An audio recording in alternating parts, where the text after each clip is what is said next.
L'Assemblée va entendre l'allocution de son Excellence M. Bassirou Diomaye Diakhar Faye, président de la République du Sénégal. J'ai pris le protocole de bien vouloir accompagner son Excellence, que j'invite à prendre la parole devant l'Assemblée.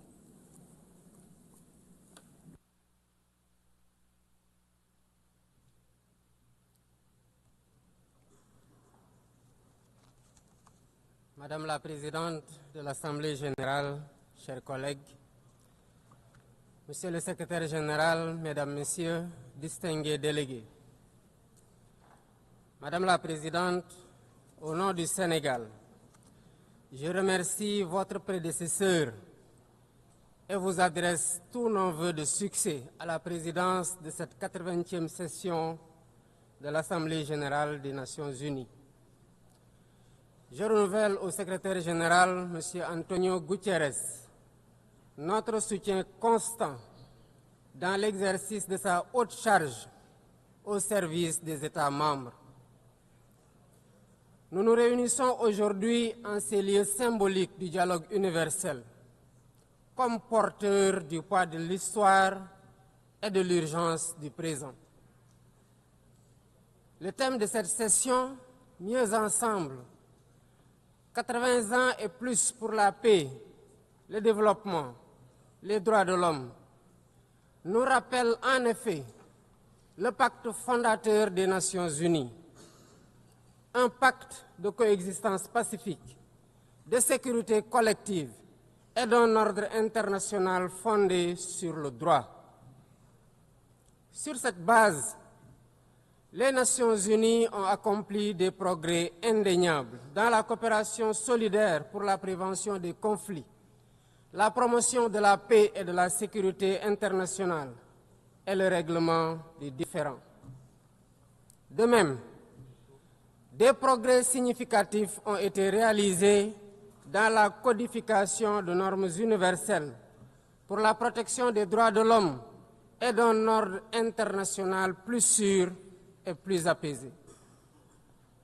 Mais 80 ans après la création des Nations unies, le monde vacille à nouveau, comme si nous étions rattrapés par les dérives qui ont mené l'humanité à 2 catastrophes majeures en l'espace d'une génération.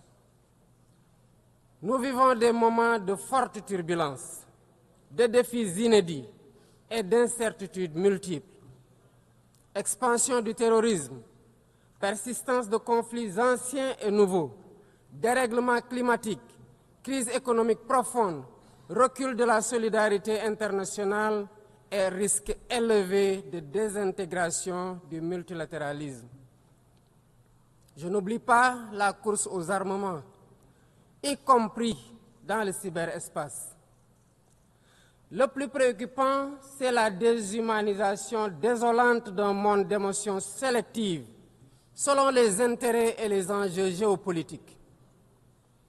Il ne peut y avoir de justice fondée sur le droit quand ce qui tient lieu d'ordre international est régi par la logique du 2 poids 2 mesures, par la loi du plus fort et l'esprit partisan.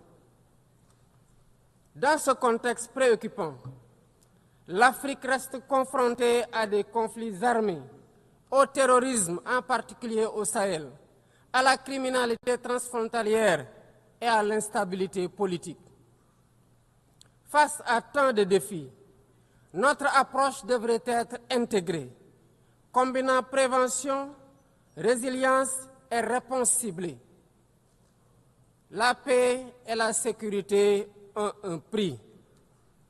Donnons-nous les moyens de l'assumer par un financement prévisible et pérenne des opérations de soutien à la paix en Afrique, avec des équipements adéquats et des mandats et règles d'engagement robustes. C'est la seule façon de faire face au fléau du terrorisme et de rétablir un minimum de sécurité et de stabilité dans les zones affectées. Je renouvelle ici la solidarité du Sénégal envers les pays frères engagés au quotidien dans la lutte contre le terrorisme. Au Moyen-Orient, le peuple palestinien continue de vivre la pire des calamités, que les mots ne peuvent plus exprimer. Sous le fracas quotidien des bombes, toutes les limites ont été dépassées. Nous ne pouvons ni nous taire, ni détourner notre regard, car Gaza ne vit plus. Gaza, terre de larmes, de sang et de sueur, est devenu un enfer pour des millions d'âmes de tous âges, piégées dans une prison à ciel ouvert. Hommes, femmes et enfants agonisent tous les jours, privés de nourriture, d'eau et de soins de santé. Le Sénégal réitère sa ferme condamnation de cette tragédie que rien ne saurait justifier. En sa qualité de président du comité pour l'exercice des droits inaliénables du peuple palestinien, le Sénégal considère que seule la création d'un État palestinien indépendant et viable apportera une paix durable pour toutes les parties, chacune à l'intérieur de frontières sûres et internationalement reconnues. Mesdames, Messieurs, il y a 80 ans, les pères fondateurs s'engageaient, à travers la création de l'ONU, à préserver les générations futures du fléau de la guerre, qui par 2 fois, en l'espace d'un quart de siècle, avait causé des millions de morts et d'indicibles souffrances.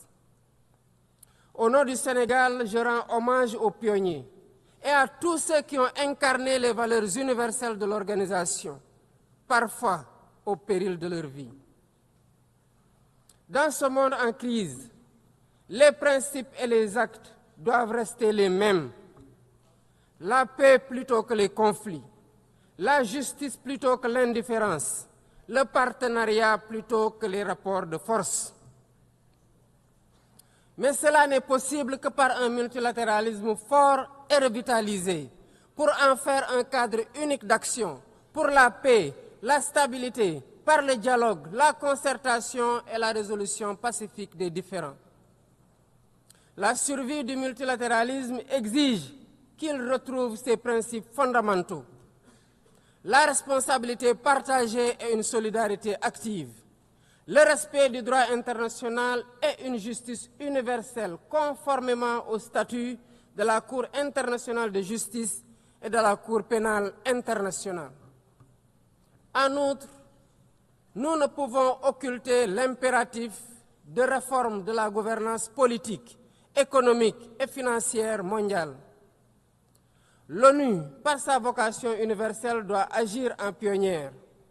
Des délibérations et des décisions plus démocratiques, plus légitimes et plus représentatives de ses États membres, qui sont passés de 51 à 1945 à 193 aujourd'hui.